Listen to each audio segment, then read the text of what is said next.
tahimik ang Santa Mesa commercial. Complex nang dumating si Elena. Bit-bit ang kanyang laptop at notebook, dala ang lahat ng aral at disiplina ni Mang Arturo. Hindi na siya simpleng anak ng basurero. Ngayon ay project head siya. May tiwala sa sarili at may kakayahang mamuno sa malaking proyekto sa opisina. Ngunit bago pa man magsimula ang araw, may dumating na tawag mula sa isang opisina. Elena, may gustong makipagkita sa iyo. Sinasabing may direktang connection sa iyong nakaraan. Humigpit ang hawak niya sa bag. Alam niyang hindi ito basta-basta. Pagdating niya sa kinaroroonan, isang babaeng nakaayos at may mamahaling pananamit ang bumati sa kanya. Elena, matagal na kitang hinahanap. Wika nito, halatang may tinatagong lihim. Ako ang nanay mo. Tahimik si Elena. Ang puso niya'y nanginginig, hindi pa rin niya matanggap ang katotohanan. Ang babae ay ngumiti, may halong kasinungalingan at pag-asa. Ang kapatid mo ay nangangailangan ng tulong mo. Ako ang nag-iisang nanay mo ngayon. Sa likod, tahimik na nanonood si Mang Arturo, ang lalaking hindi siya iniwan, ang tunay na ama ng lakas niya. Ang presensya niya ay sapat para ipaalala kay Elena ang lahat ng gabing pinagsikapan niya, ang bawat araw na nagutom, bawat hakbang sa likod ng iba. Ngunit hindi naging madali ang bagong laban. Unti-unting lumantad na peke pala ang babae. Ginamit niya si Elena at ang maliit na kapatid nito bilang paraan upang makakuha ng pera at impluwensya. Pinagsama niya si Claudia sa kanyang plano, ang bagong manager na may lihim na galit kay Elena. Sa opisina, si Claudia ay nagsimulang magpakalat ng chismis, peke at exaggerate na report sa board, at lihim na tinutulungan ng peking ina. Ngunit si Elena, sa tulong ni Mang Arturo, pinanatili ang kanyang dignidad at prinsipyo.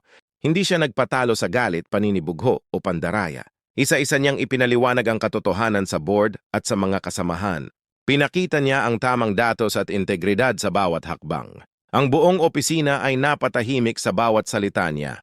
Habang lumalalim ang araw, sinubok ng pekeng ina ang pasensya at tibay ni Elena sa mga personal na paraan, pagpapadala ng pekeng sulat, mga tawag na nagtatangkang takutin siya, at mga insidente sa kapatid niya.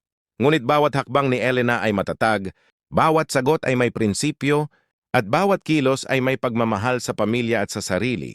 Sa huli, nahuli ang pekeng nanay at napagtanto ng buong board ang lahat ng manipulasyon ni Claudia.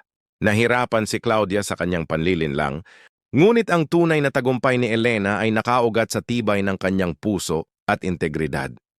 Bago matapos ang araw, si Elena ay umupo sa kanyang stall kasama si Mang Arturo at habang tinitingnan ng paligid, naalala niya ang bawat luha, bawat gutom, at bawat hakbang na pinagsikapan niya mula pagkabata. Sa likod ng dura at dugo natutunan niya, ang tunay na tagumpay ay hindi lang nakukuha sa posisyon sa opisina o sa pera, kundi sa tibay ng puso sa bawat pagsubok, sa bawat laban sa buhay. Kung naramdaman mo ang tibay at determinasyon ni Elena sa episode na ito, isulat sa comments ang salitang courage at i-share sa isang taong lumalaban kahit sa gitna ng unos.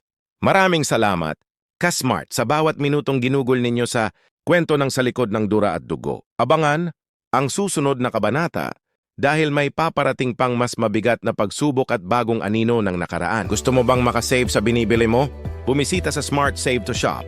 Link nasa comment section. Kung nagustuhan mo ang video, mag-like, comment, at share. Malaking tulong ito sa amin. Sundan mo rin kami para updated sa bagong videos. Forever bless. God bless. Ingat lagi.